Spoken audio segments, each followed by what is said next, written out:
BLO তো নিয়োগ করছেন নির্বাচন কমিশনার, আর সেক্ষেত্রে এবার আলিপুরদুয়ারেও রাজনৈতিক তরজা তুঙ্গে, কারণ বিএলওর ভূমিকায় দেখা যাবে আগামী দিনে তৃণমূলের অঞ্চল সভাপতিকে।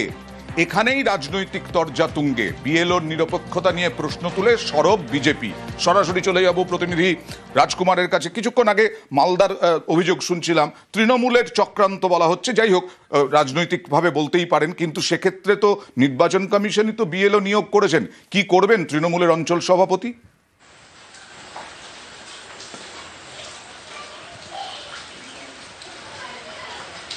দেখো আনন্দা, বিষয়টা হচ্ছে যে তৃণমূলের যে অঞ্চল সভাপতি, সেই অঞ্চল সভাপতি কিন্তু প্রায় 1.5 মাস আগে এই অঞ্চল সভাপতির দায়িত্ব পেয়েছেন। আচ্ছা, কিন্তু ওই বিএলওর পরিষ্কার বক্তব্য সেটা হচ্ছে যে তিনি প্রায় 10 বছর থেকে ওখানে বিএলও আছেন এবং তিনি একটি সরকারি চাকরি করেন। কন্ট্রাকচুয়াল যে স্থানীয় শিশু শিক্ষা কেন্দ্র রয়েছে, সেই স্থানীয় শিশু শিক্ষা কেন্দ্রে তিনি কন্ট্রাকচুয়াল টিচার। সেই সুবাদে কিন্তু তাকে নির্বাচন কমিশন বিএলও হিসেবে তাকে দায়িত্ব দিয়েছে এবং সেই দায়িত্ব তিনি পালন করছেন।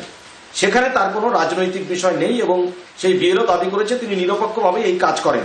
যদিও বিজেপির অভিযোগ যে বিজেপি বলছে যে এইরকম একেবারে অঞ্চল সভাপতির মতো আলিপুরদুয়ার 1 ব্লকের পাতলাখাওয়া গ্রাম পঞ্চায়েত যে আছে, সেই অঞ্চলের অঞ্চল সভাপতির মতো মানুষকে যদি এইভাবে বিএলওর দায়িত্ব দেওয়া হয়, তাহলে এই যে এসআইআর হচ্ছে, সেই এসআইআর এর কাজ নিরপেক্ষভাবে হতে পারে না।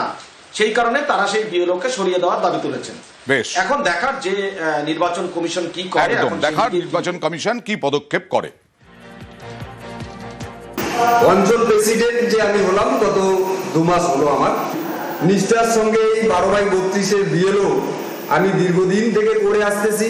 আমি ভাবি আমার লোক, আমার গ্রামবাসী বলতে আমার পরিবারের লোক, তাই আমি প্রত্যেককে দল বল নির্বিশেষে এই দায়িত্বটা আমি পালন করে আসতেছি। বিএলওর ডিউটিটি সকলেরই ইচ্ছা আমি যেন এই দায়িত্বটা বাদ না দেই এবং কারো যেন কোনো কাজে অসুবিধা না হয়, অন্য কেউ আসলে অসুবিধা হবে, এজন্য আমাকেই চায় সবাই। এখানে যেমন খিতিন বর্মন আলিপুরদুয়ারে, ইনি তৃণমূলের অঞ্চল সভাপতি, তাকে বিএলও করা হয়েছে। আর বিএলওই এসআইআর এনআরসির বিরোধিতা করছেন। এটা নদিয়ায় বিএলওই এসআইআর এর এনআরসির বিরোধিতা করছেন। কি বলছেন একবার দেখাবো। প্রথমে 95% মানুষের কাছে ওই আমার 95% মানুষের কাছে আমরা গোটা নদিয়া জেলা জুড়ে সমস্ত আমরা সমীক্ষা চালিয়েছি। সেই সমীক্ষায় যেটা উঠে এসেছে 95% মানুষের কাছে ওই আমার 95% মানুষের কাছে ওই 11টা কাগজ নেই। তিনি বলবেন আমরা গোটা নদিয়া জেলা জুড়ে সমস্ত আমরা সমীক্ষা চালিয়েছি। সেই সমীক্ষায় যেটা উঠে এসেছে 95% মানুষের কাছে এসআইআর এর বিরোধিতায় এই বিএলও বুথ লেভেল অফিসার। রঞ্জিতের সঙ্গে কথা বলবো। রঞ্জিত, কোন রাজনৈতিক পরিচয় আছে এই ব্যক্তির?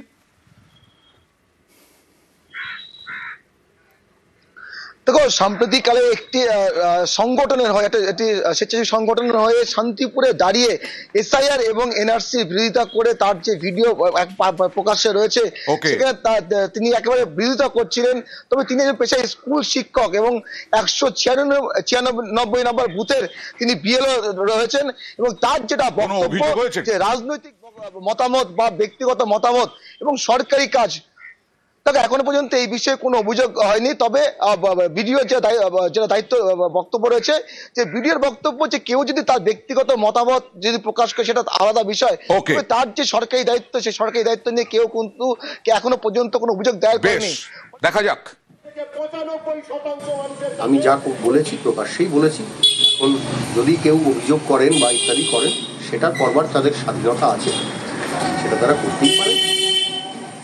আমার কাছে এমন কোনো যদি কোয়ারিজ আসে আমার ঊর্ধ্বতন কর্তৃপক্ষের তরফ থেকে, আমি তাদের কাছে নির্দিষ্ট কর্তৃপক্ষের কাছে আমি সেই জবাব দেব।